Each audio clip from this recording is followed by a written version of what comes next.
Assalamualaikum warahmatullahi wabarakatuh. Waalaikumsalam warahmatullahi wabarakatuh.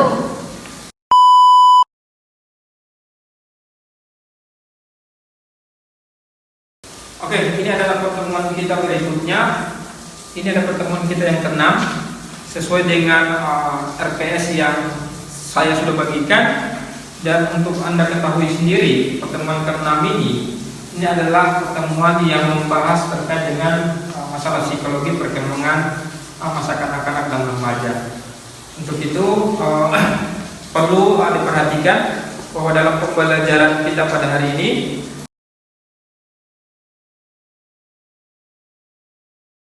akan ada sesi diskusi dan pembagian kelompok yang menggunakan metode based learning, yang mana pada saat pembagian kelompok nanti ya, jadi pembagian kelompok ini diperuntukkan ada 2 kelompok, yang 2 kelompok itu sendiri akan saya bagi kelompok anak dan kelompok remaja.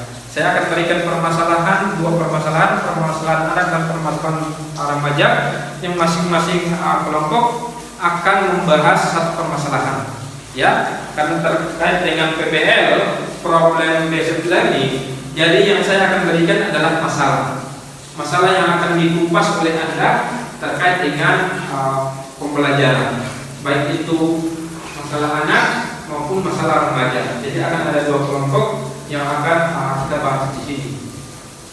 Bisa dimengerti? Bisa. Oke, terima kasih. Karena penyelesaiannya seperti apa, itu akan dicatat oleh masing-masing kelompok setelah diberikan tugas atas kasus yang nanti saya akan berikan. Jadi ada 2 kelompok yang akan saya buat. Yang pertama kelompok anak dan kelompok remaja. Untuk anak ini adalah masalah yang akan dibahas, sedangkan untuk remaja ini adalah masalah yang akan dibahas. Ya, bisa dilihat dulu untuk permasalahannya. Terus kemudian pada saat nanti pembahasan permasalahan itu sendiri, diusahakan masing-masing orang bisa menentukan alternatif penyelesaian dari masalah itu. Ya, misalnya untuk masalah anak tadi, saya kasih contoh. Untuk masalah anak, setelah pembagian kelompok selesai, masing-masing anggota dia harus bisa mencari dan mengidentifikasi permasalahan yang muncul pada masalah ini. Masalah ini kira-kira timbul karena apa? Faktor yang melatar belakang itu apa saja? Terus langkah sebaiknya untuk mengatasi permasalahan ini kira-kira seperti apa? Dan itu yang harus tiap-tiap anggota menilai dan mencari solusi atas permasalahan itu. Ya, itu untuk anak sendiri. Untuk remaja sama. Ya, permasalahannya remaja terkait dengan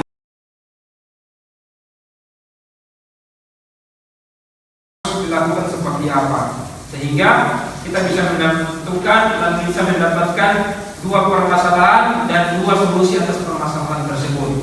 Bisa dimengerti? Bisa dimengerti? Bisa. Oke, perhatikan. Untuk presentasi sebentar ini ada rubrik penilaian yang saya buat, yang mana ketika ada anggota, ya masing-masing anggota menyampaikan idenya, gagasannya terkait dengan apa yang disampaikan, permasalahan apa yang dikaji, maka saya akan menilai sesuai dengan rubrik ini. Oke? Jadi masing-masing anggota diharapkan untuk bisa berpartisipasi, bisa aktif atas permasalahan yang memang sudah teridentifikasi di dalamnya.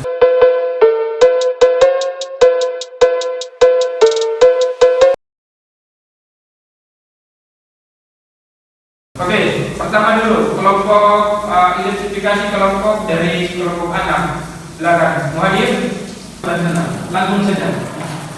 Hitungan.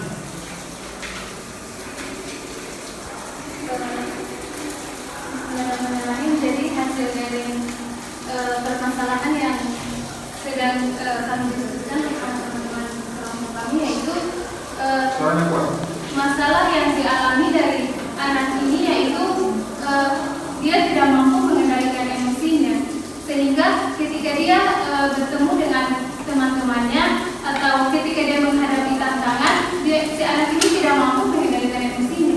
Jadi dari permasalahan ini intinya itu si anak tidak mampu mengendalikan emosinya ketika ia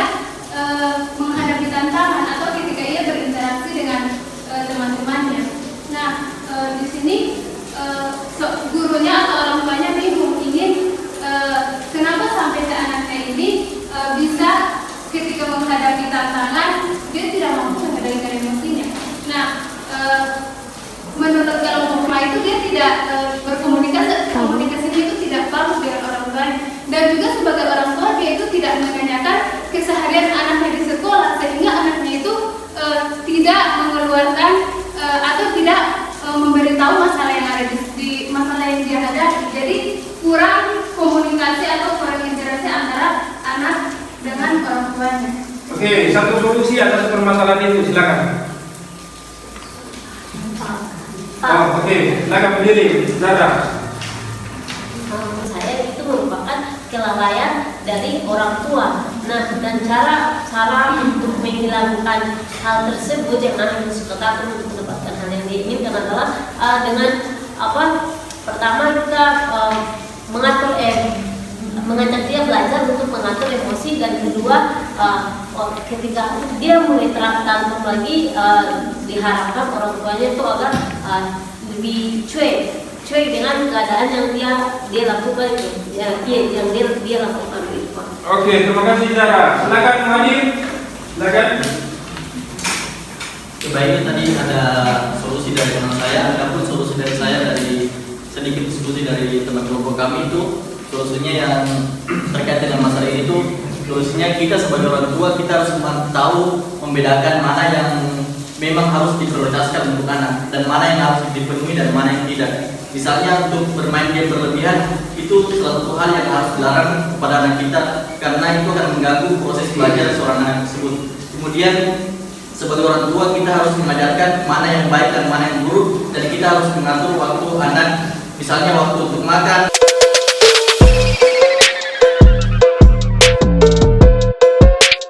Terpengaruh oleh teman dan juga dia sering meragukan minatnya seperti apa, bakatnya seperti apa yang untuk disalurkan, karena ketika seorang anak mengalami krisis identitas itu dia akan bingung arah dan tujuan hidupnya kemana, entah dari pergaulan, pertemanan, lingkungan, dan juga minat dan bakatnya. Oke, solusi atas permasalahan itu apa? Silakan. Oke, turun. Oke, jadi permasalahan identifikasi yang tadi sudah teman saya sampaikan bahwasannya permasalahan yang terjadi kepada seorang remaja ini di mana dia memiliki rasa tidak percaya diri terhadap dirinya sendiri, sehingga itu bisa dampaknya kepada motivasi belajar dia, sehingga gangguan dia dalam belajar, kemudian gangguan dia dengan keluarga dia. Sehingga solusi yang saya tawarkan di sini bagaimana kita menerapkan yang tadinya tes bakat minat, bisa jadi di situ juga untuk bagaimana melihat bakatnya dia di mana dan minatnya dia di mana, sehingga ketika masuk kepada jenjang selanjutnya atau masuk kepada jenjang kalau kita sekarang ini kan bisa kuliah otomatis itu peran orang tua sangat penting di dalamnya, di mana orang tua membantu mencari tahu gimana sih anaknya minatnya kemana, jalurnya kemana gitu kan, nanti membantu memfasilitasi. Nah, anaknya itu kalau contohnya dia inginnya larinya ke pendidikan, nah orang tua harus memfasilitasi itu, larinya ke pendidikan atau larinya ke bakat olahraga atau lainnya. Itu orang tua, menurut saya orang tua sangat berperan penting dalam identitas diri pada masa remaja anaknya. Sekian. Oke, terima kasih. Permasalahan maupun pembahasan materi kita pada hari ini. Dari kelompok anak ada? Ada yang mau bertanya? Oke, silakan. Boleh berdiri. Ini Regina, silakan. Baik, langsung saja di sini pertanyaan saya. Tadi kan mengenai masalah anak. Nah, di sini ketika anak tidak mampu mengendalikan emosinya, terus kemudian orang tua dan guru juga kewalahan untuk mengatasi emosi dari si anak ini. Nah, pertanyaannya bagaimana caranya sebagai anak, bagaimana anak harus memposisikan dirinya ketika tidak ada yang mau membantu mengatasi emosi yang dia hadapi, karena orang tua dan gurunya juga sudah tidak kewalahan dengan emosi ini. Ya. Oke, terima kasih kepada saudari Regina.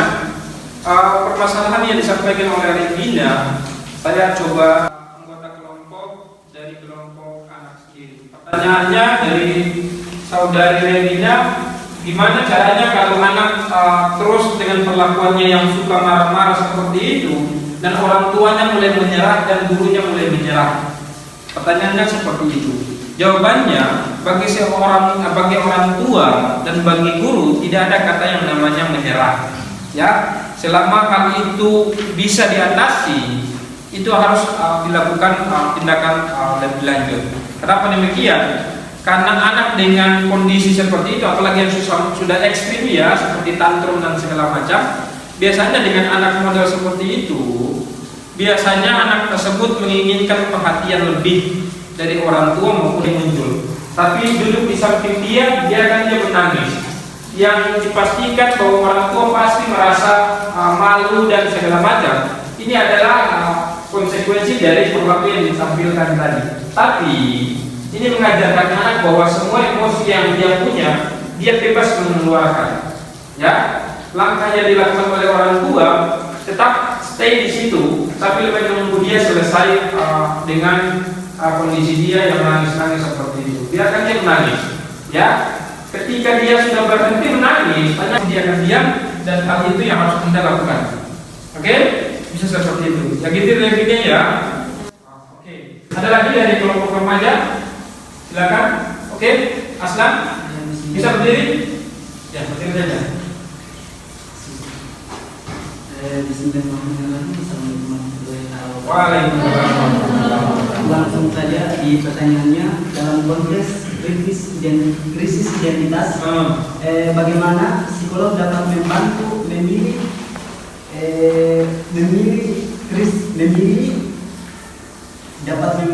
memilih apabila terjadi krisis identitas akibat pergeseran budaya? Anak remaja biasanya seperti ini. Anak remaja di usia yang 17-an sampai 21 akhir remaja, biasanya krisis identitas itu sangat-sangat akut. Kenapa? Dia lebih mendengarkan temannya dibanding orang tuanya. Anda bantu saya untuk melakukan seperti ini. Biarkan temannya yang bekerja, karena dia akan lebih dengar temannya dibanding orang tuanya. Untuk itu, ketika permasalahan ini muncul, maka yang harusnya Anda lakukan adalah memanfaatkan koleganya, teman dia, supaya ketika muncul lagi permasalahan itu, kau sudah tahu persis bahwa kau punya rekan yang bisa mengatasi anak ini siapa. Dan ini sangat-sangat efektif dilakukan. Kenapa? Karena biasanya anak remaja dengan kondisi yang labil seperti itu, ya biasanya banyak berkecamuk dengan hal-hal yang namanya nasihat dan kembali terkait dengan pembelajaran kita pada hari ini menyangkut dengan metode PBL, ya, problem based learning, yang mana permasalahan ini kita sudah tahu persis tadi masalah anak seperti apa, masalah remaja juga seperti apa. Kita sudah menemukan alternatif penyelesaian dari masing-masing permasalahan tersebut. Jadi ketika permasalahan itu muncul nantinya, kita sudah tahu solusi yang terbaik buat masalah itu. Gitu ya.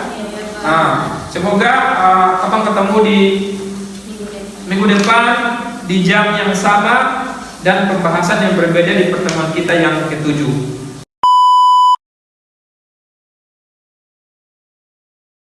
Namun sebelum itu, sebelum saya tutup, ada tugas yang harus Anda kerjakan, yaitu Anda harus mencari 2 permasalahan dari masing-masing kelompok.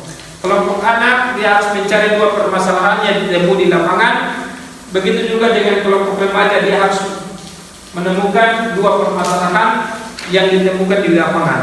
Dan hal itu kita akan ungkap kembali, ya, di sesi pertemuan berikutnya. Saya minta semuanya bisa berpartisipasi kembali untuk kegiatan di minggu besok. Ya, bisa dimengerti, dipahami? Ya. Mungkin itu saja dari saya untuk pertemuan kita pada hari ini. Tugas sudah saya berikan buat Anda, semoga dikerjakan dengan baik dan akan dikumpulkan minggu depan. Oke? Ya, kalau tidak ada pertanyaan lagi, bisa kita tutup sama-sama dengan mengucapkan hamdalah. Oke, sebelum kita bubar, saya mau absen dulu. Bisa? Bisa. Terus kemudian sudah saya catat juga di format penilaian. Semoga menjadi barang bukti buat saya bahwa anggota-anggota ini yang benar-benar bisa mengikuti dan benar-benar aktif di dalam diskusi ini. Cukup sekian dari saya. Kita akan ketemu minggu depan di waktu dan jam yang sama. Oke? Oke.